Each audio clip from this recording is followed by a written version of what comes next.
Episode 175, The Enneagram and Your Wedding Business.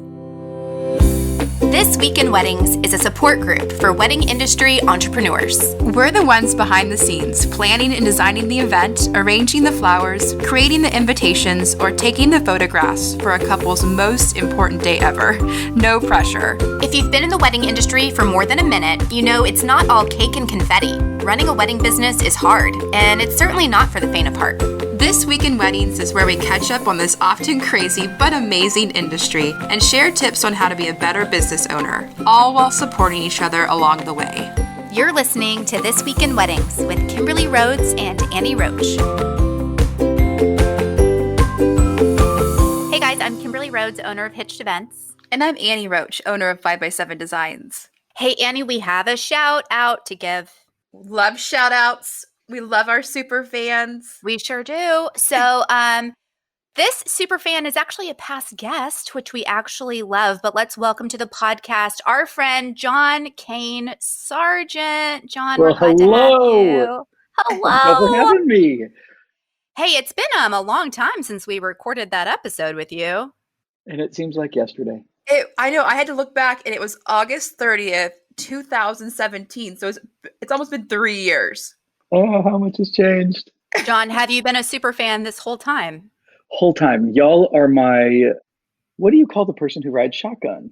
Wingman on road trips. There you go. Oh, yeah. That's amazing. Hey, real quick, tell us, other than just being in the car with you, why did you decide to support the podcast? Well, because we're all in the wedding industry. But we're all small business owners, and everybody needs to be supported, and businesses need to be monetized. And it's kind of like, I don't know, donating to your local public library or NPR. Yeah. This is like listener supported radio on NPR. We'll say that. But I do think it's true. I actually listen to a podcast every morning called The Daily Pep. It's just like a quick, 3 or 4 minute, inspirational for creative people podcast. I usually listen to it while I'm walking the dog. And she just started a Patreon account and was like, if you get something out of it. And I'm like, yes, immediately, I'm going to sign up because I consume it every single day. Even though it's only 3 minutes, I get something out of it. Of course, I should pay it back. It's kind of how I feel. It's funny. How many different TV subscriptions are there? Hulu, Netflix, Disney Plus, ESPN. There's all the things that you have to subscribe for. And cumulatively, I might spend more time with y'all than I do Hulu. Right. And you're not getting an education from Hulu. No joke. Another reason I support it is y'all show up every single week for the most part. But 99% even in pandemic show up. Even in pandemic. And that doesn't just happen when you're not supported. Amazing. Well, we appreciate you a lot. If you were listening and you want to support This Week in Weddings, you can go to thisweekinweddings.com/support. You will see John's face now on our This Week in Weddings website, along with other Patreon supporters. Thanks, John. Thank you, John. Thank y'all. Welcome back to the podcast. Annie, we're talking about the Enneagram. I know this is very trendy right now, but it's been around a long time. I actually don't know how long it's been around. Is this hundreds of years? The funny thing is, I just doing some research. Right after I graduated from college, it might not be that old because I graduated from college a long time ago, but I took a similar test, an Enneagram test. After taking this test, I took it. I was going on job interviews, and I took it. I was going to be a, I don't know, it's an apartment locator. Like a lease agent? Yeah, nothing, not rocket science here. And I took it, and my test ended up being I needed more of a leadership role, not the role that I applied for. So they offered me I was assistant manager or whatever, versus that was the interesting thing. But it was part of the job interview. Yeah, they're I just don't think that you'd be very good you would be more you wouldn't be good in that role. You're more authoritative, and I don't think you would answer to authority, and almost almost a little negative. I was maybe I answered a little too aggressively on this test. Interesting. I don't know. Okay, so I will say I've known about the Enneagram for a long time. Somebody told me a long time ago that I should look into it just in life. And I've done a little bit of research. I've done some reading and such, but I've never really been passionate about the Enneagram. I feel like people who are into it are super into it and Yeah. like know their number and know all about their friends' numbers. Yeah. It's almost like, I don't want to sound cheesy, like, hey, what's your, astronomical sign? Hey, I like girl. to, I'm a Cancer, and I like to, go on long walks on the beach and drink pina coladas, like that's your profile. But on your- I feel like we've had several guests over the years who have mentioned the Enneagram in some way, shape, or form. In like as they've talked about themselves or other people, they've mentioned their Enneagram number, which is why this little episode even came to be. Well, yeah, well, I mean, it definitely gives you self-awareness. So we're talking with Teresa McCloy, and she reached, when Kimberly Yu reached out to her, and because she has amazing SEO A little Googling. on her website, and she gave us a test, and we both took it, and so we'll reveal our answers. So what's also interesting, Annie, about her, have you taken any tests other than hers? Oh, well, you did for the I took yeah. Well, I did that, but they didn't tell me what my results were with that, and I don't know if it exactly was that an Enneagram test, but the questions were very similar to the test that I took. Yeah, I've taken like a free one online before. Teresa's is much more in depth, and I guess hers was just much more in depth, like a lot more questions.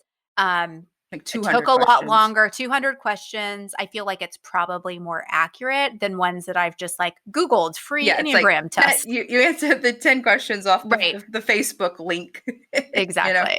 Exactly. Well, this will be interesting, and I'm excited to talk to Teresa. Teresa McCloy is the creator of the Real Life Process, keynote speaker, podcaster, and a certified coach through the International Coaching Federation, as well as an accredited Enneagram professional. Through speaking, training, coaching, and consulting, she serves her clients to move from living with their hair on fire to discovering clarity about the life they want to live each day and the business they want to lead. Partnering together her own signature real-life process that includes the Enneagram typology profile, Teresa guides clients to a fresh way of intentional living. Let's welcome to the podcast, Teresa McCloy. Welcome to the show, Teresa. We're so excited to have you. Yay. I am excited to be here. This is going to be fun. Okay, so I feel like we're like Enneagram beginners. Mm-hmm. So you have a lot of work to do to explain all the things to us. But before we do that, tell us a little bit about your background and the Enneagram and how this all came to be with you. Sure, I would love to. So I have been using the tool of the Enneagram probably for almost 8 years. I came to it through just some self-discovery work that I was needing to do. I was going to just call it out there. I was a workaholic. And so as I... by that club there, Teresa. Yeah, if y'all want to join, it's a club. You can be in.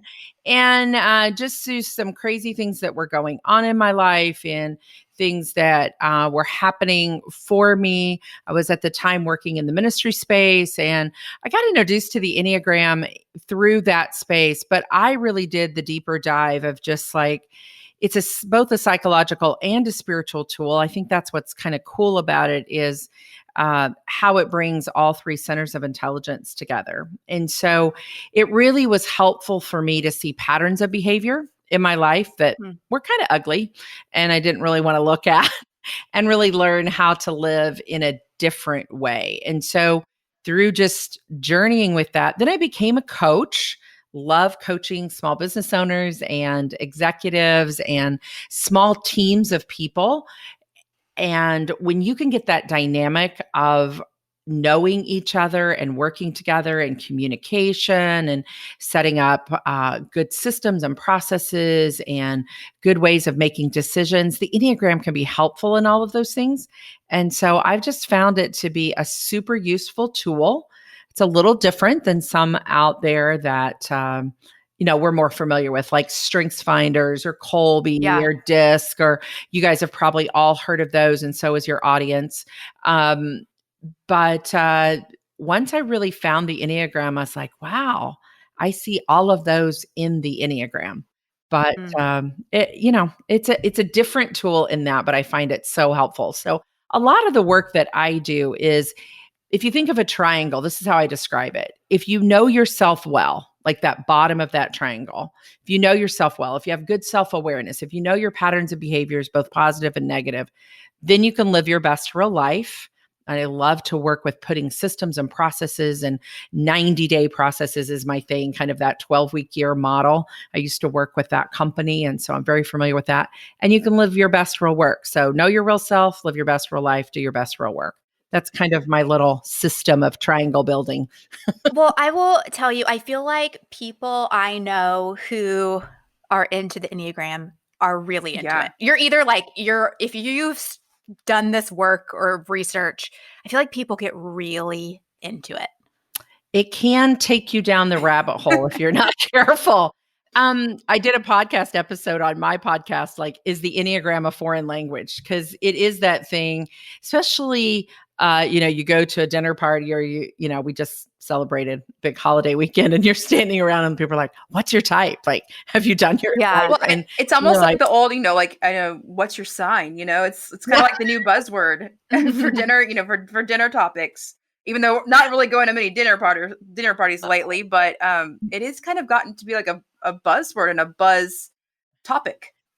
It has. And there's parts of that that make me a little bit sad, because it makes it this just, oh, take the test, throw your type out like there. through BuzzFeed, and you're like, ugh.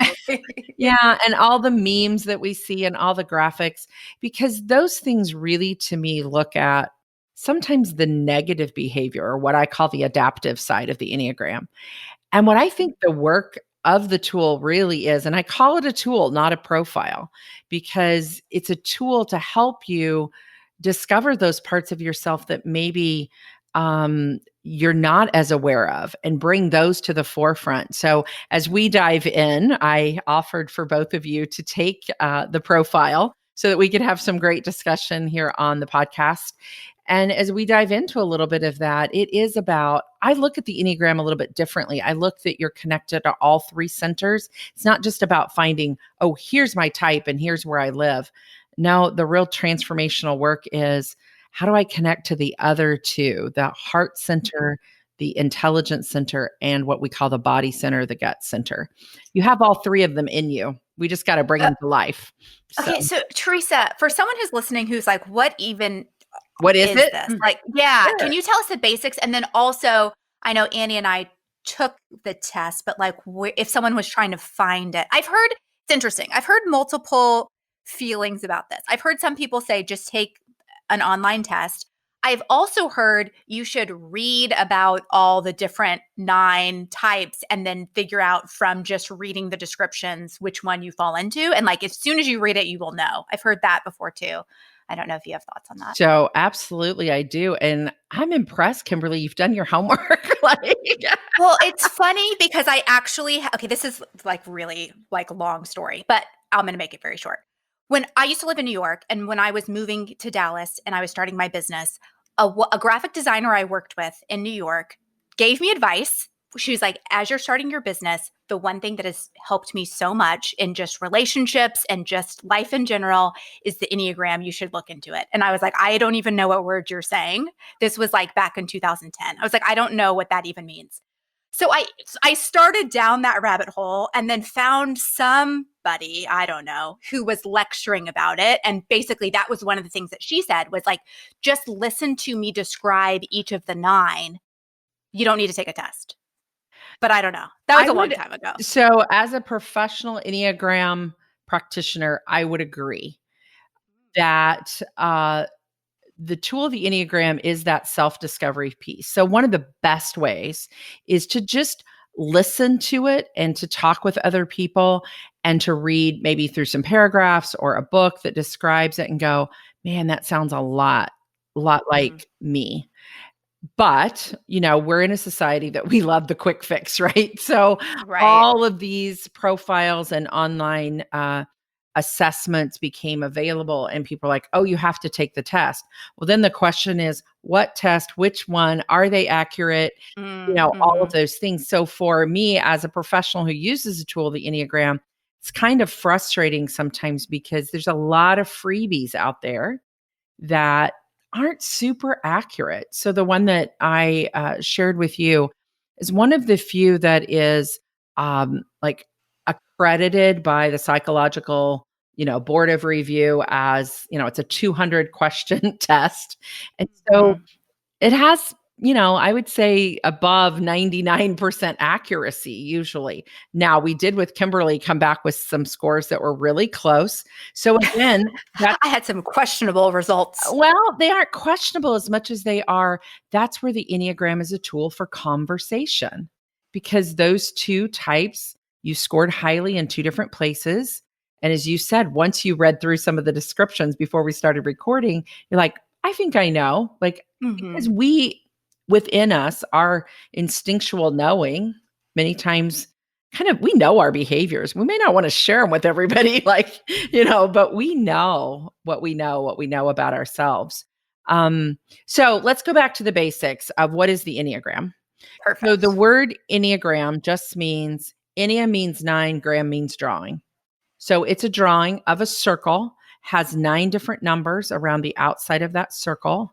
Each of those 9 types have a quality that, the way I say it in my language, is that they bring to the world, and it's a good thing. So I always want people to see the good that's in them, right? Like, we don't need to focus on the negative. Let's look at what you bring to the world. So for example, 3 of them are in what we call the instinctual body space. So the 8 brings power, the 9 brings peace, and the 1 brings goodness. So who doesn't want those things? Power, peace, and goodness.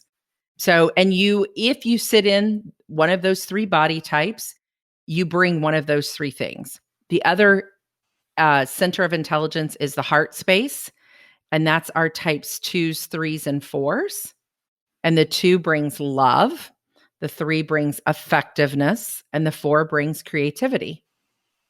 And then our IQ space, our head center of intelligence, is the 5, 6, and 7. 5 brings wisdom, 6 brings loyalty, 7 brings joy.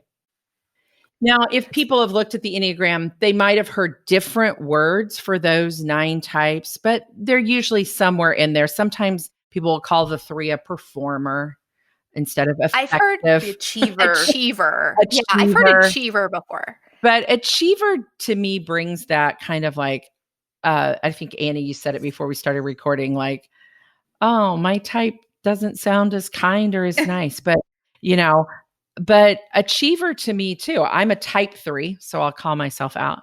And achiever sounds like, man, I got to achieve, I got to win, I got to strive. I'm effective. Like, I know how to bring effectiveness to the world. Planning. You guys are in the planning and event planning industry. Like, being effective is a great thing. Having power is a great thing. We need people that have those things. So I always want to see for people to really feel that authentic side of who they are. So these are the words that I love to describe the Enneagram through. So you kind of come from what I call a home base. You have one of those types that's your home base. But you have 2 other types that you connect to. And I sent both of you guys back your results. And if people go to my website, they can see the diagram and download a free resource there that'll describe it. But many times we're not connected to those other 2 centers of intelligence. So for example, I'm a type 3. I know how to be effective, achiever, performer. But what I need to remember is I'm also connected to loyalty. So how does that affect my team? Can I give an example? Yeah, absolutely. I think this will really relate to your audience. For example, if I show up with my team on a Monday morning, you know what I want to do as a type 3? Okay, here's all the 10 things we have to do. It's Monday and we have all this to get to and blah, blah, blah, blah, blah. And here's the work list and here's the to-do list. That sounds reasonable. For both of you, it would, because you're both. I know you're typed already, so we're all going. I think my type, I would have been like, you guys should have already known that already coming into the meeting. That's me, being a type 8. Yeah, so you're a little bit even more forward in your type. And, Kimberly and I are possibly going, yeah, let's get to it. It's Monday. People on my team who are different types than me want to go, how was your weekend? what'd you do this weekend? And so I have to pull back just a little bit and say, how was your weekend? What'd you do this weekend? Or they feel like I'm running over them like a bulldozer and that I don't really care about them, that I'm not loyal and faithful, that's where that workaholic tendency comes in to go, we just got to get it done, people. What's the problem? And other people can feel that relationally as just like, do you not care about me? Do you not care about me as a person? So my awareness to know who they are, what their type is, what their needs are, how they see the world through their glasses differently than how I see the world can make all the difference in how our team relates. It's not that they don't want to do the work. They just want to chit chat for a minute first. So I'm like, okay, we got 5 minutes. Let's do it. So, Teresa, then do you suggest that anyone that you work with also know their number and you know their number so that it's how you're relating to other people? That's where it can be one of the most helpful tools, I think, is when people on your team, it gives you a common language, right? I mean, there's nothing better than a common language to talk about. Because then you're not like, you're just getting on my nerves, like, or you just don't understand me. Then you can go, I know that you see the world differently than I do. And so let's talk about that. Like, what would feel good for you when we come to a meeting each week? And they can say, well, because of kind of how I'm wired, this is what feels good. Okay, well, this is how I'm wired. And this is what feels good. But I want to be aware of how you are. So emails, for example, right? Most of the three of us would send very short, not a lot of words in an email. Well, we're a little more relational. We're from the heart space, possibly. So, Kimberly, do you mind if we dive into your decision? Yeah. Okay. So just for the backstory, I took the online test that Teresa recommended, and you said that my results were like 0.1% or something, like very small difference between two of the personality types, for lack of a better word, or Enneagram numbers. And it was between a 1 and a 3. And I read through both descriptions. I've always thought I was a 3 before this. I always just was like, I'm a 3. 3 is an achiever. I'm an achiever. That's totally me. But as I read it, I actually think I'm a 1. Interesting. Which is more of a perfectionist. Okay. And that's what I think. But Annie, you said you thought you knew what I was after reading the 2. Well, I would say you're 1, but I also see like you're such a communicator that the 3 does make sense. I mean, actually, when I read both of them, I'm like, I can understand why both of them. And I always thought that I was the back 1 because I'm very much a perfectionist. So, yeah. So maybe, Teresa, can you just talk us through like each of the types? Because when I read the 1 first, and I was like, oh yeah, this is me. Because I also thought it was 1 because it's like, I'm a perfectionist, but I'm also very critical of myself and others. I was like, yep, that is definitely me, without a doubt. Do you mind if I ask you a couple of questions? You can ask me anything. I'm an open book, Teresa. Okay. So here's a couple of questions that I would ask if I was coaching with someone between, are they a 1 or are they a 3? So if you had to choose between being right and being effective, which would you choose and why? Right. I would say right. No, I was going to say being effective, but I would also say, but I also think I'm probably right. So if that makes sense, like, well, I don't necessarily, when I'm not right, I will admit it. But if I'm standing up for something, I probably feel very strongly that I'm right. So, the underlying thing there is sometimes it sounds better to say, well, of course I'd be effective. Because unfortunately, a type 1 can feel a lot of resentment about always wanting to be right. You know what I'm saying? And so people are always going, oh, yeah, you always have to be right. So they've learned to kind of guard that and say, well, I'm really just trying to do what's best for everybody. And the other question I might ask is, do you feel like you feel things in your body? Like you can almost feel that, like I'm right? Or do you feel like, no, it's like for the sake of others. Like I care about other people and I want it to, it's really from an emotional place. So that part, because I felt, and maybe I was misinterpreting in this, I was thinking that there was a lot of like intuition involved, which I would not say that I have a strong intuition. Like I never am like, nope, I just feel like it's right. I'm very much thinking versus just like, oh, in my soul, I just feel like this is the right thing. I don't usually have that reaction. So that leans more probably towards that one space, because usually the heart, if you hang out in the heart centers, so we have the Enneagram, so it has these 9 types, but it also has these 3 centers of intelligence. So the body center, the 8, 9s, and 1s are in the body center. So instinctually, they just know stuff like, I know I'm right, or I know this is the thing to do. So Annie. Oh, but see, I kind of feel like that. Sharing your type so we can kind of talk about it too. But I see it's funny because when we were going to take the test, Teresa, I was like, please don't be an 8, please don't be an 8, please don't be an 8. And I was an 8. You're usually always the one you don't want to be. And why did you not want to be an 8? I feel like, especially like in business, and I feel like a lot of the people that I've heard about Enneagrams are very, not pushy, but I'm like, the most outspoken and really into it were 8s. And I was like, that's just not me, and maybe that's why I just got a negative perception of that. And also, 8 kind of seems like the bitchy one. Sorry. And it's not at all. And that, that's where the place of feeling that, and I think that's, part of being a powerful woman, so if you think, and I will own that. Like, I mean, I would say power, I like power, and I would use that to maybe, I'm more of a power versus a heart person. So that is correct. So, as Annie's a type 8, we're still trying to make for sure that Kimberly is leaning towards the type 1. So both of those would be in the body space. Both of those have that instinctual knowing place. The emotion that they go to, the negative fixation, I guess is a better way to say it, is anger or guilt. And so I just wonder how much you guys resonate with that of like, yeah, when things. I probably feel more anger than I do guilt. I would say I feel more guilt in life than anger.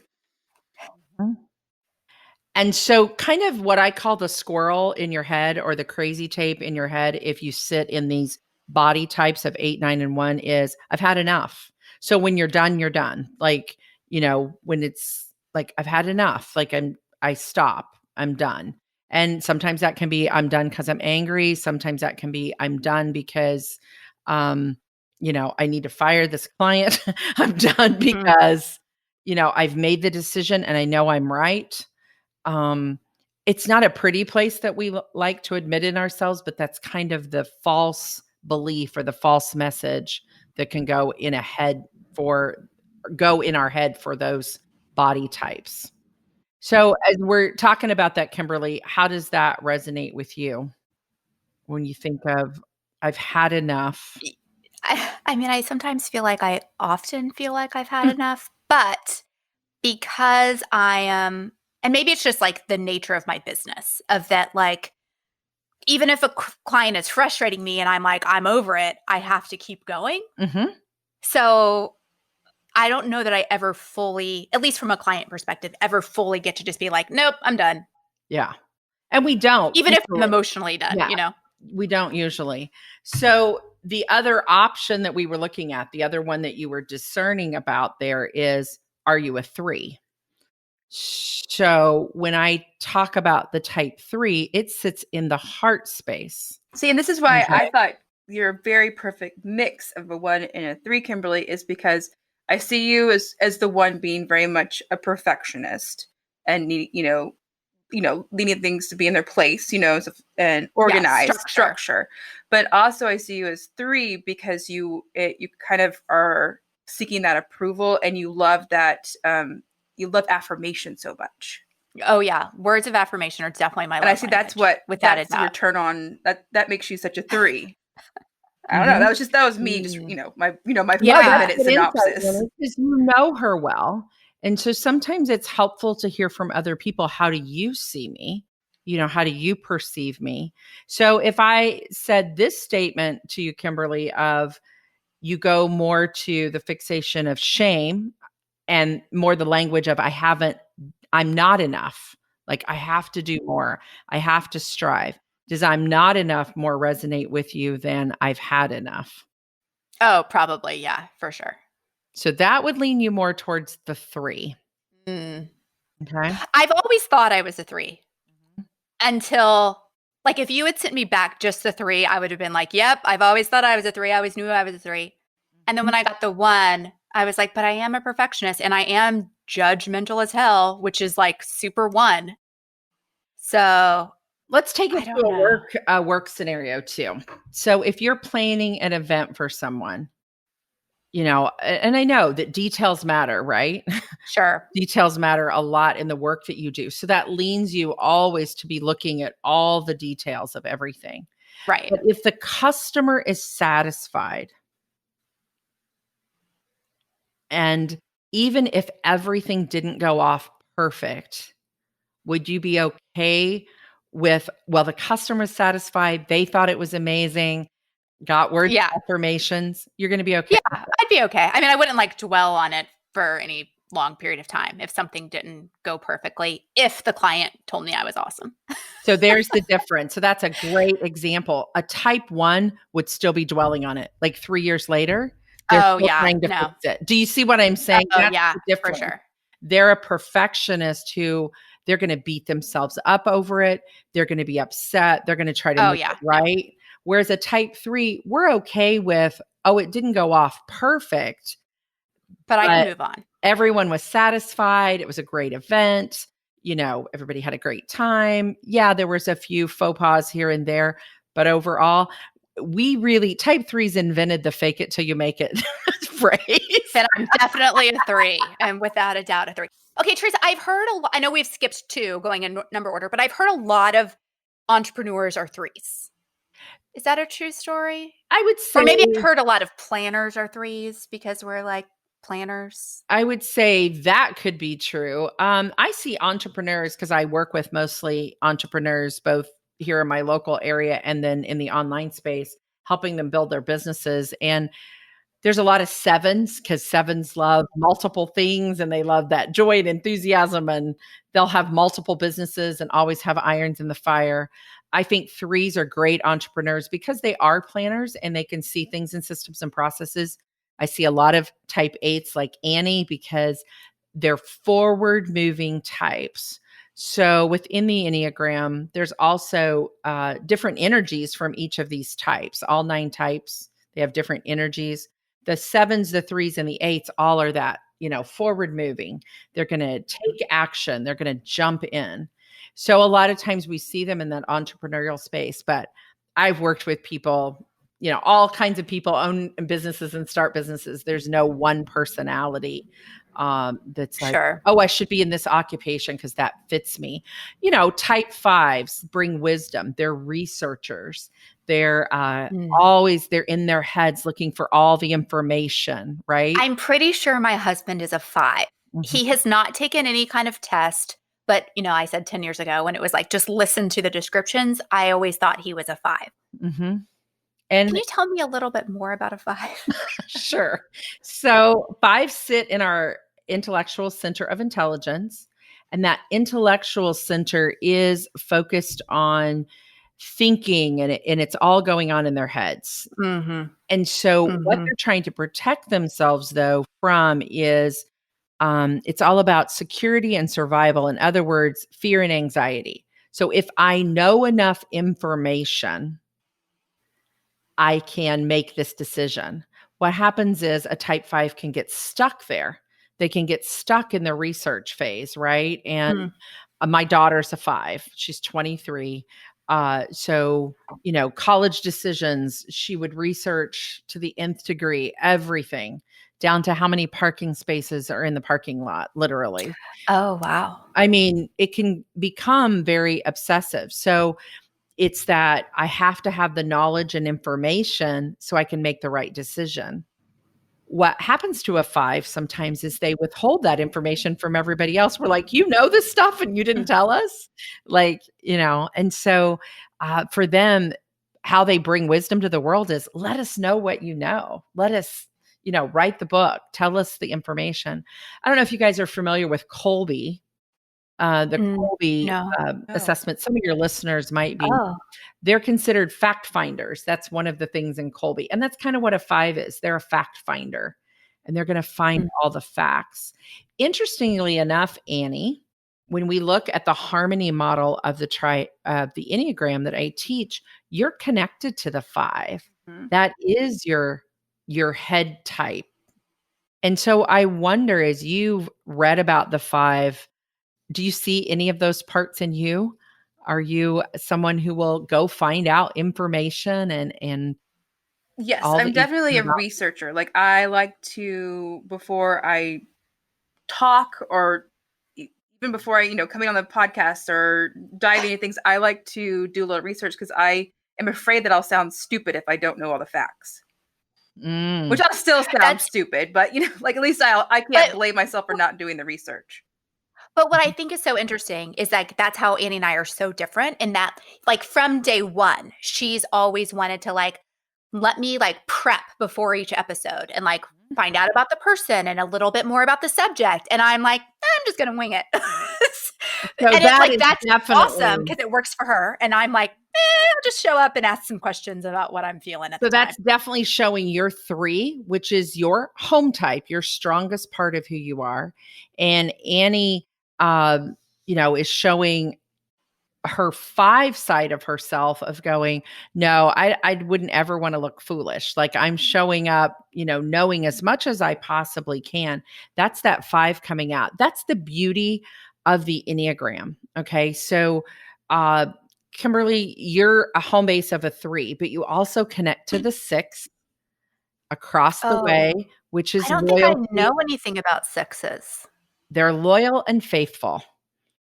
And then you also connect to the 9, which is peace. So one of the beautiful things I love when we kind of open ourselves to all 3 of those things, we are effective, loyal, peaceful.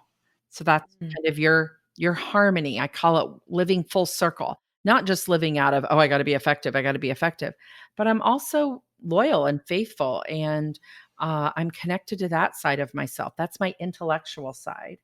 And my body space is peace. So where do I go to slow down? Workaholic. We've talked about this, right? The workaholic tendency in us goes, where do I go to just relax? Do I know what that even means to be peaceful in my life? I used to go get massages, but that hasn't really happened. Thanks, COVID. Yeah, thanks, COVID. I finally got one last week. So we're opened up a little bit that I can do that. And for Annie, her home base is an 8, but her harmony triad is the 8 of power, the 2 of love, and the 5 of wisdom. So a powerful person that brings love and wisdom. So that's a beautiful harmony. Yeah, that doesn't sound as bad. That doesn't sound good at all, Annie. Yeah, exactly. So that's where, though, so much of what we hear about the Enneagram is just, well, what's your type? To me, it's more of an invitation to go, who's all of me? Like, because things happen to us when we're kids, things happen to us when we're young adults that we go, well, that didn't work for me, so I'm not going to use that anymore. I was loyal and faithful once, and that friend bailed on me, so that's what that gets me. So I'm not going to do that anymore. And we kind of push that out of our life. And now as adults, when we know better, we do better, right? The growth can be, no, I can be loyal. I can be faithful. I can take 5 minutes at the beginning of my team meeting and ask everybody how they are. I can open up my heart a little bit and connect with people. It doesn't have to be go, go, go. Same for Annie. I can move over to I can give loving power, not powerful love. That's different, right? To give loving power is different. And so it's opening up to, many times we know our type really well. Annie knows what it feels like to be an 8, and Kimberly knows what it feels like to be a 3. But where do I notice my 6 and my 9? Where do I notice my 5 and my 2?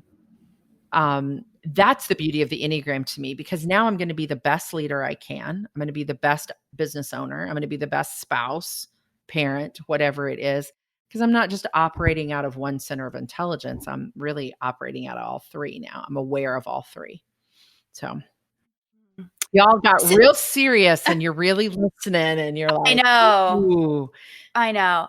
So let me ask you this, Teresa. Can we go through, I know we've talked a little bit about our Enneagrams, like Annie and I's numbers, but can we go through just like all of them with maybe like a short description so people who are listening can be like, yep, that's one of the ones I might fall into. And I would encourage too, because we'll go through them pretty quick, that people can go to the website at the Real Life Process, and right on the front page is a free download that you can get a description of all 9 types. Perfect. We'll put that in our show notes so we can link to that for people, as they're like, whoa, I didn't catch that.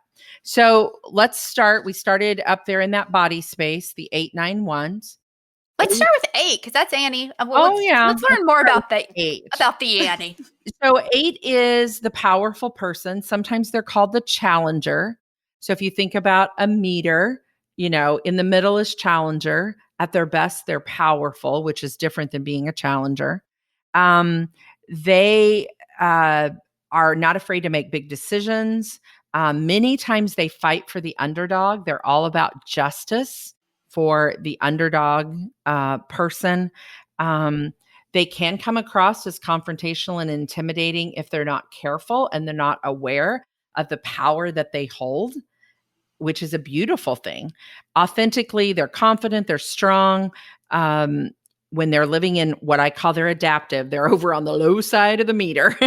They can come across as insensitive. So they might be the one who sends that really. So if you're an 8 and you're working with your clients, you want to be aware to not just send a 5-word email that says, okay, I got that done. They might want to put a little more, part like my life story. That's Annie right there. Like not in a negative way, but she is just straight, short, and to the point. And they don't mean it to be unloving. It's just efficient and effective. And it says what needs to be. I do to kind of like sometimes also to slow down and like put a little fluff into my email. There you go. Just to, sound human. Yeah. Well, and here's the great thing. Depending on your client, you might know that your client's perfectly fine with a 5-word email. Yeah. That's where listening to your client when you're first setting up, working with them and going, how can I best serve you? And they start talking about their colors and all the stuff that they want. Well, they might be a little more emotionally heart type. If they're asking for all the details, so how much will this cost me and where will this go? And what size is this going to be and all that? They're probably a little more in the head type. So you'll want to give details to them every time. Yeah. Mm-hmm. It's also like very different, like with my corporate and my wedding clients, like corporate, very much to the point, I can write those 5, the 5-word emails, but weddings are a lot more emotional and I have to kind of show my emotion in my emails. So that's good awareness. So that's great for an 8. So then 9 is at the very top of the circle. And our type 9s bring peace. Okay. So there are peacemakers. That's their, they just see everything as how can I make the world not have conflict, right? That's kind of the lens through which they see.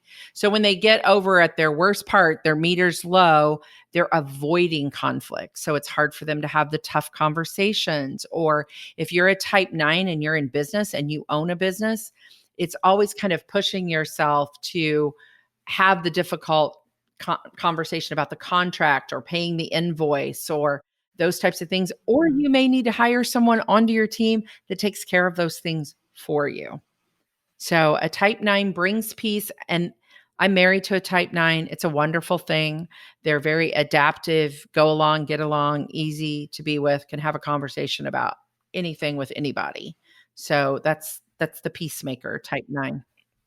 It's really interesting you're saying that because now in my head, I'm trying to like identify people I know that I'm like, oh, they're definitely a 9. Yeah. Mm-hmm. Is a 9 kind of a, like less opinionated, meaning like more go with the flow? Well, they have to watch themselves because they can lose their opinion. You know what I'm saying? So that's where you think, so if you consider that triangle, Kimberly, of the 3, 6, 9. Yeah, because I have some 9 to be a leader, but you home base in the 3. But for a 9 who's a business owner or a leader or in a relationship, using their voice is very important. Like, you know, Mhm. you ask them, where would you like to go to dinner? I don't care. Where do you want to go? But they really do care. And if they don't use their voice often enough, that resentment, that anger piece is going to be like, well, you know what? I really do care. And eventually it's going to come out sideways, as we say. So a 9 does need to learn to use their voice and have the conflict. Conflict is the only way we move forward. See, I think that growing up, just like this breathing, I feel like my mother and my brother, because that's who I grew up with, were very much 9s. Like they were very much non-conflict, and here I come, this boisterous 8. And my mom would always be like, "Why do you have to be so confrontational? Why do you always talk about conflict?" And I always would be like, "But mom, conflict's not a bad thing. Like we can talk, like we can have a conflict. We should talk about it." And I just remember, even as a child, being like thinking conflict was not a bad thing, whereas they did think it was a bad thing. Would you say that they're both good. 9s? Like both peacemakers still? Just on top of my head, it seems like they would be 9s. Yeah. Mm-hmm. So 9 is more of what we call an away energy, whereas the 8, the 3, and the 7 are more like forward, let's go, what can we do? They all do it differently, but they're all very forward. A 9 has more of that. I'll sit back and take it in. So for example, one of the things I always work with as a coach with 9 leaders is to say, make sure you have an agenda for your meeting.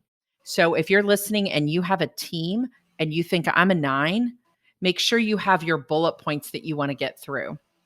You have your team meeting or when you're setting up your event or doing whatever you're doing, because if not, you'll let a stronger personality take over. And all of a sudden you're like, that wasn't what I wanted to do at all.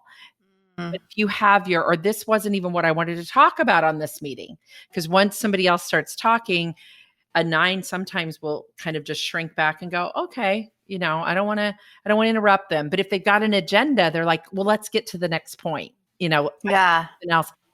So just knowing that about yourself can be so helpful if you're a 9 that's in business.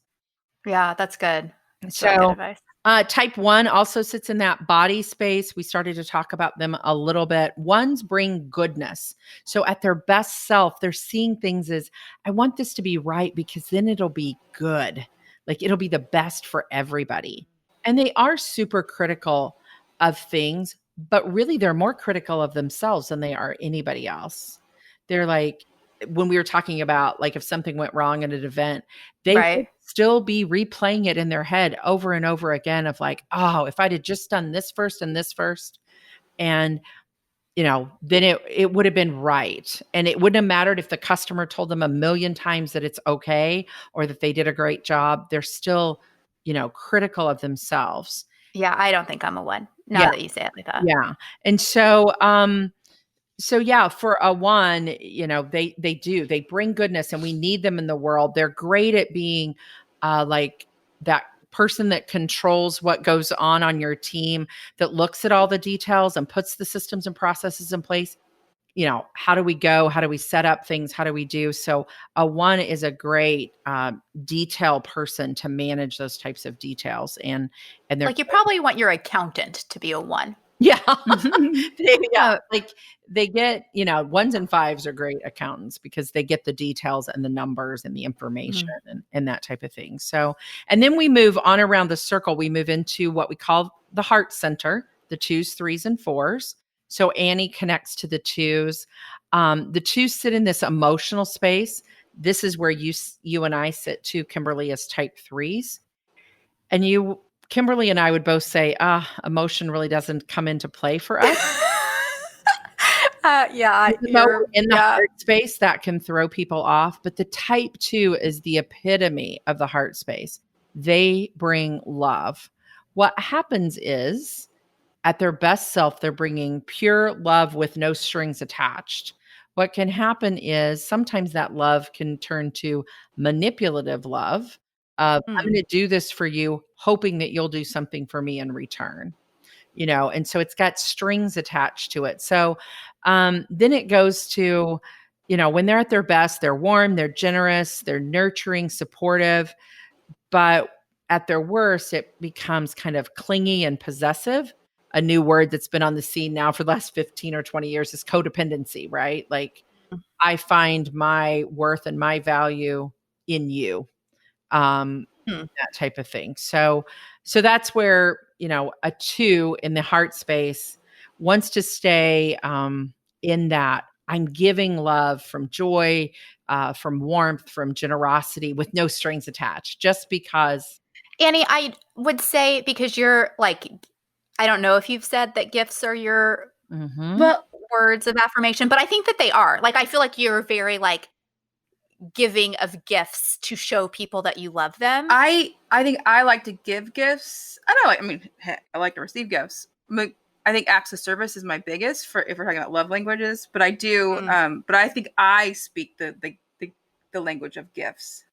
Yeah, I think that's what I mean by like the loving part. The 2 being so like loving and giving, and that I think manifests itself for you in like you are a gift giver. Yeah, you are a thoughtful gifter. Many times they give gifts, and it's not about them receiving. If they're healthy 2s, if they're living in health, it's not about like I need something back.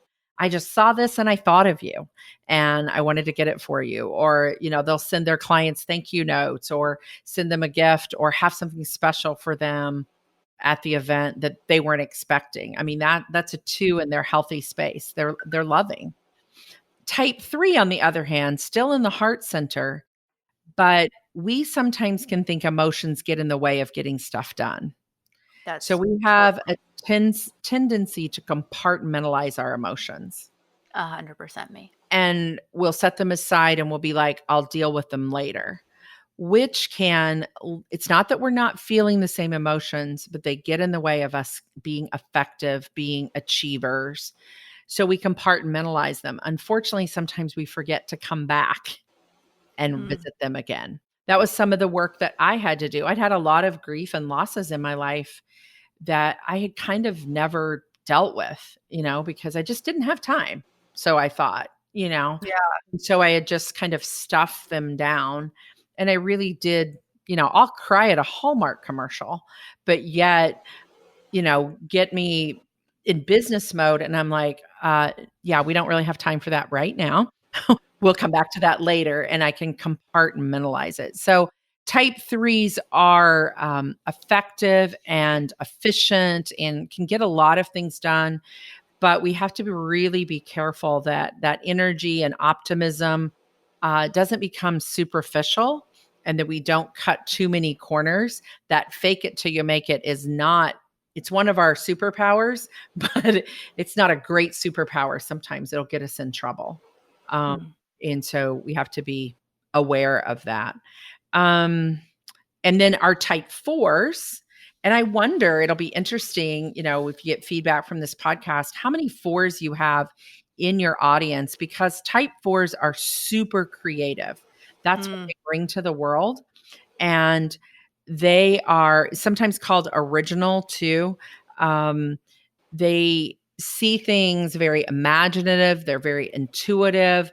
They really can sit with other people's emotions, highest of highs, lowest of lows. They're the friend that we call that would just be with us in whatever our darkest pain was. They're very artistic. A lot of people think that all of our writers and songwriters and authors are 4s. That's not true, but they help us feel the emotions of the world. So they're very, very deep. What can happen is they also can be very moody and very envious sometimes. They don't want anything to ever be ordinary. So I've got a lot of 4 in me. I'm a 3 with a really strong connection to the 4. And so many times a 4 will have a little bit more flamboyancy in the way they dress, or they might color their hair, or, have something that makes them stand out and be unique. Many times I'll have purple color in my hair. I love it. And so people that are 4s many times will find a way. A male 4 often will wear the brighter shirt color or the floral pattern or the tie that's a little bit odd and different. So they'll find a way to make themselves stand out. So that's our heart spaces. And then our last 3 are, we started talking about the 5 because you said your hubby might pop. I'm pretty sure he's a 5.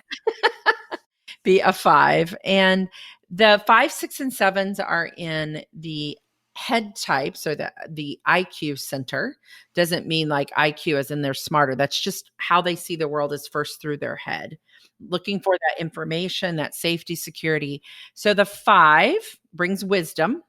When they get a little bit on the downside of their selves or the adaptive side, they actually can kind of withhold that information and really disconnect from their emotions. And it's all about the facts. And 5s don't need a lot of connection to people. In fact, if they have too much connected to people, they'll kind of withdraw. They're one of our away types, like our 9, and they'll withdraw. It took me a long time to figure that out with my daughter during her teenage years. I thought she was depressed, and she wasn't. She was just a type 5. So when she went to school all day, had a lot of stimulation, she really needed a lot of downtime when she came home. Yeah. That's And why part of the reason I think my husband's 5 too is because he's super outgoing, but also such an introvert and like could be at home by himself, reading all the things, learning all the things, and be perfectly satisfied. 5s too, this is an interesting thing, but for those that might be 5s out there, many times they don't process their emotions until after the fact. So it's almost like they could go to, an event with a lot of people and be very outgoing and very whatever, but they didn't really, then they'll go home and they'll play kind of that tape back in their head. And the next day they might go, did you notice that so-and-so was, blah, blah, blah. And it's like, now they've processed it. That was another reason when my daughter was a teenager, was like, how was your day? She couldn't really share with me right then how it was. She had to go process it. Interesting. Then she could share it with me. Yeah. It's helpful for moms out there who are dealing with teenagers. What's up with my kid? So that's a 5. See, the 5 definitely resonates with me because I'm an introvert, and I definitely tend to can be a loner sometimes. Sometimes I get too much of a loner, and I have to kind of break out of that. I almost thought that my husband was a 5, but he is very much an extrovert. He can get in those like crazy research phases where he can be in the garage for 57 hours and we never see him again. But then he'll need to have that social interaction, and he craves that too. So I'm thinking he's more of a 7, but I want to hear more about that. What's interesting, Annie, too, when you took the profile, if you look at your results, I think it's the second or third page, they're down at the bottom, like percentages. Your 5 is very high, Annie. Like your 8 was your highest, but your 5 is very high as well. Like of the 852 of those 3 scores, your 8 was your highest, your 5 was your second highest, and your 2 was your lowest. And that doesn't mean, I'm not good in the love 2 space. Just means of the 3 in your harmony, those are how they came out. But I noticed that. No, and that makes perfect sense to me. I feel it. Yeah. Yeah. And so then the 6 is our loyal and faithful. The 6 has that quality. They're great team players. I'm very blessed to have a 6 as kind of my right-hand gal. And she's amazing because 6s love the community piece. That gives them that safety and security. So many times they're very dutiful, they're trustworthy, they're collaborative, they're problem solvers. At their worst, when their meter gets way down, though, that can get them stuck in the worry wheel, the hamster on the wheel. Like, did I get everything right? They can have a little bit of preoccupation with worst case scenarios. So that can send them into like, did we get all the details right? Did I take care of everything? Like I said, a 6 is a great person to have on your team for that reason. They have a lot of the same qualities as the 1, but they do it for different reasons. And I have a lot of 6. Yeah. So you're in my 3, 6. Yeah. 3, 6, 9. So it's just recognizing, where does that 6 come up for me? And do I need, this is the beauty of the Enneagram and transformation is going, asking yourself, and it's in your packets that I sent back to you, like that question of, where do I want to bring more of that out in myself? Is that in my personal relationships? Is that in my team? Does my team understand how loyal I am to them and how much I care about them, and that really is a part of me? Or does my spouse see that in me? Or do my kids see that in me? Or do they just see me as this workaholic 3, that has to get things done? And do other people see, and do I care for myself enough to step back into the peacefulness of the 9? I always say the best thing I ever did was buy a hot tub, because that makes me relax. And so we're saying about a massage, it makes you relax and take care of your own self and get in touch with your body. And like, am I caring about myself? So the 6 is loyal and faithful. The last one that we'll go to is the 7. The 7 is joy and enthusiasm. They are so much fun to be with. They're usually the life of the party. They do have that forward energy that we've talked about. And sometimes they can be seen, though, as impulsive and self-indulgent and a little bit rebellious. And if you have a 7 on your team, they're going to be super creative. Or if you're married to a 7, they're super creative, but many times they're doing lots of different things. And they need to be doing lots of different things. What's happening for them is many times they do lots of different things so they can avoid anything that might be painful or difficult. So I'll just move on to the next thing. That's where it's important for them to connect to their 4. So the 7-4-1 makes up that other harmony triad that we've talked about. Kimberly 369, Annie 852. 7-4-1 is the other one. And so for a 7 to really go, no, I can do this, even though it's painful. I don't have to quit this business and start a new one just because it got hard. I can be with that pain, whatever it might be, relationally, business, whatever. So that rebellion comes when they're a little bit like, this is difficult. I'll just try something new and move on. I always say the 7's like the buffet of life. Like, I want to do a little bit of everything. So many times entrepreneurs that are 7s will have multiple businesses. And for someone else, that might feel exhausting. Like a type 9 might go, oh my gosh, how could you have that many businesses? I just want one business or one thing or one hobby.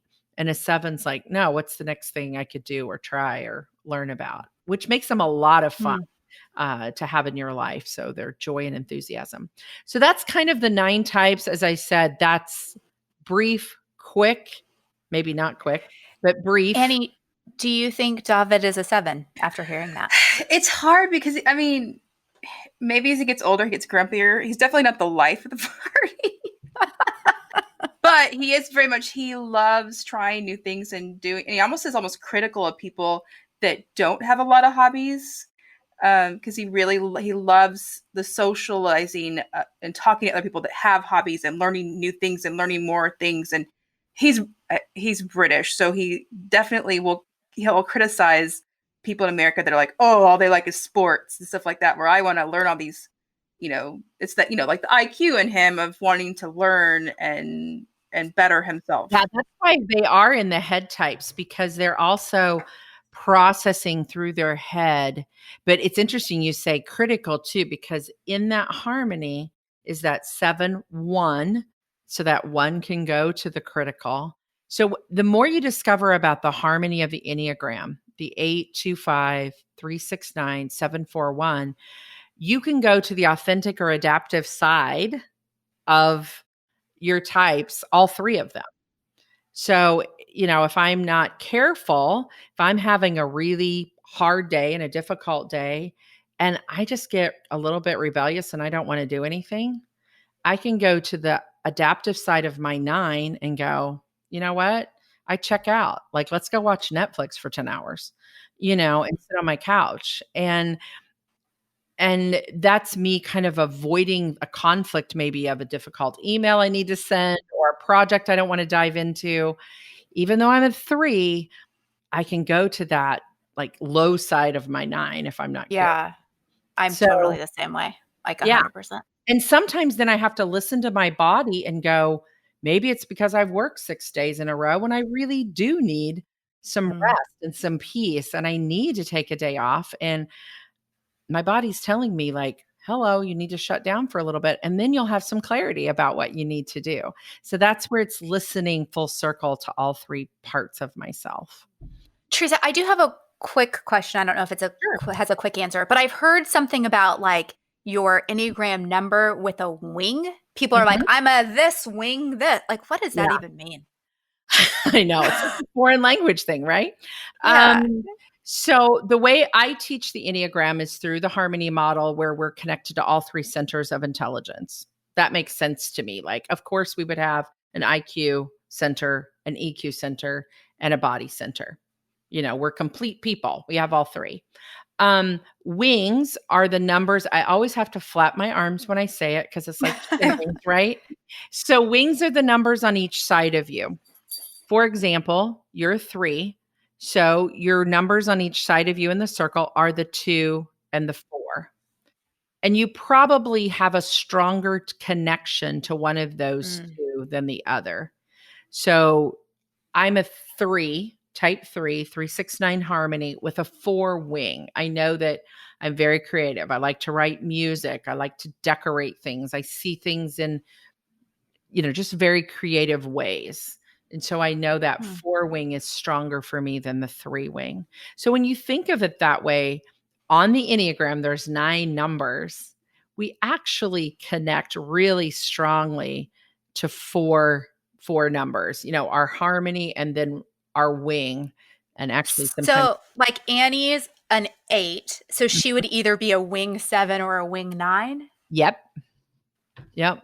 And so if she'd read through both of those, she'd probably go, yeah, I can see that, I access is the word that I use. I access my 9 or my 7 more, I first go 852 and then probably, and sometimes with the Enneagram too, it was interesting, Annie, what you were talking about earlier with, when you were growing up.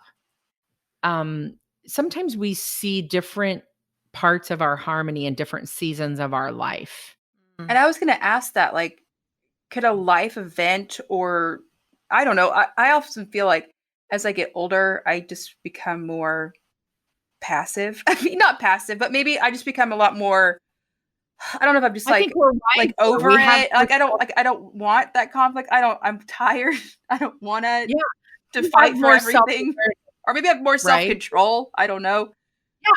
More self-control, more self-awareness. We realize that powering up on people really doesn't work as much. And so you've moved more into your 2 and go, no, I know that if I research well and I know the information that I need and I lovingly bring the information to people, that's how I can really bring good power instead of like, no, this is the way we're doing it. I don't care, which is probably 20s, 30. You know what I'm saying? I don't know how. And I remember like just being very, very passionate. I would say a lot more, brash in my decisions when I was younger. But now, like, I kind of had that approach of like, hey, I might not change your point of view, but at least I want to bring this to the table and let you be aware of it.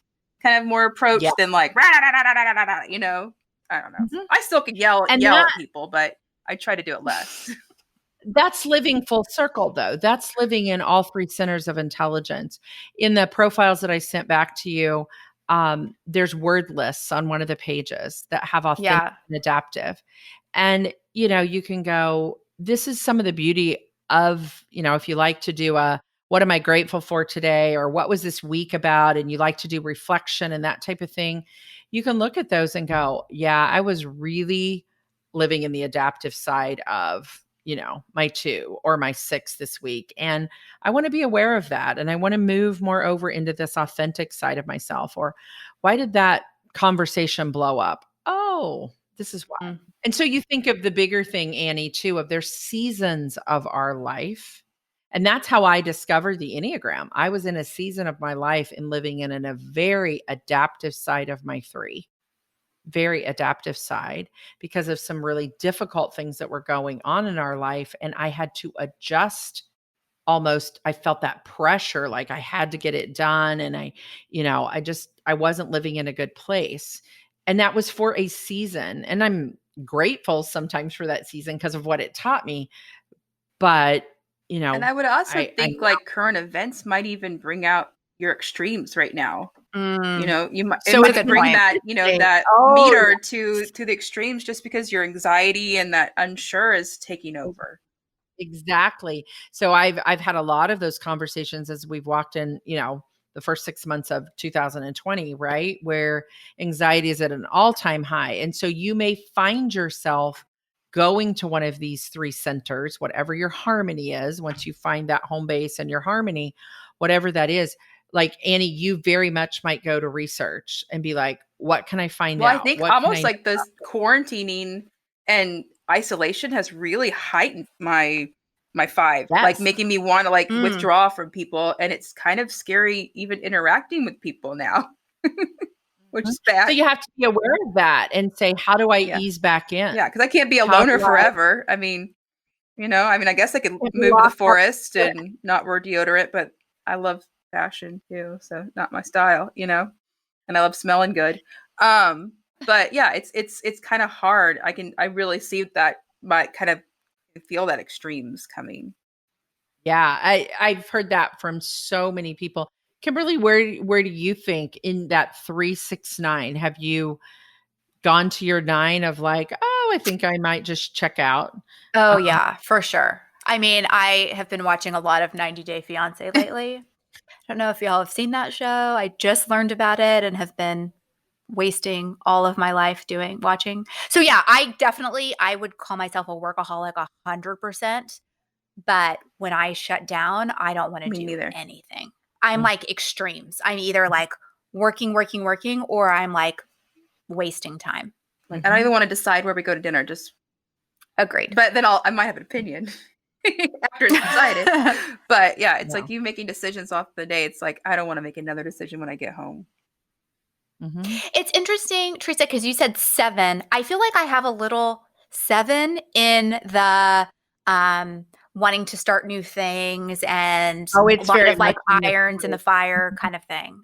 A 3 and a 7, which 3 and a 7 make a 10, so it's a good thing. But a 3 has a lot of that too. And so we have to look at why we can get very bored Yes. with routine. Yes. So one of the best things for me is having a team.